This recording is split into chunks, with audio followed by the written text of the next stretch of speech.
sebagai gubernur 2019-2014. Ini saya sampaikan bukan untuk memberikan kebanggaan, tapi saya mengajak teman-teman adik-adik lulusan perguruan tinggi ini bahwa di depan saya calon bupati, calon gubernur masa depan Lampung punya keterbukaan untuk Anda semua.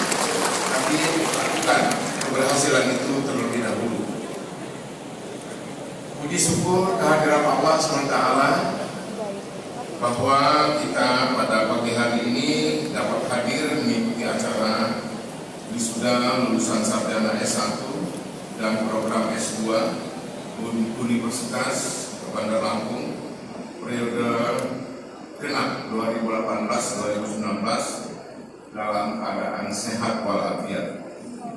Atas nama pemerintah Provinsi Lampung, saya menyampaikan ucapan terima kasih kepada Universitas Bandar Lampung, di mana telah sejak lama terus berkomitmen dalam menunjukkan pendidikan di Provinsi Lampung, khususnya pendidikan tinggi.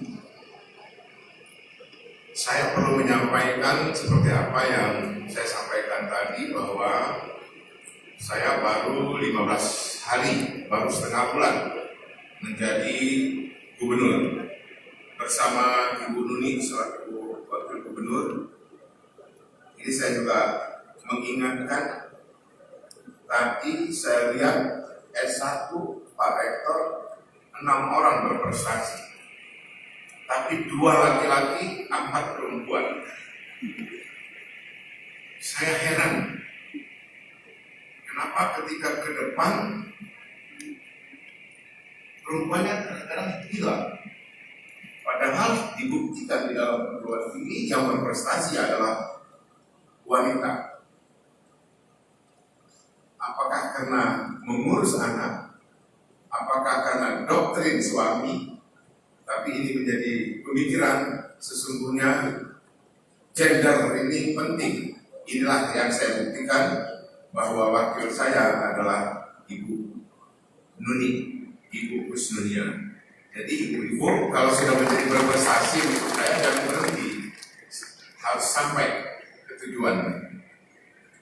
Bahwa kami telah merumuskan visi rakyat Lampung berjaya.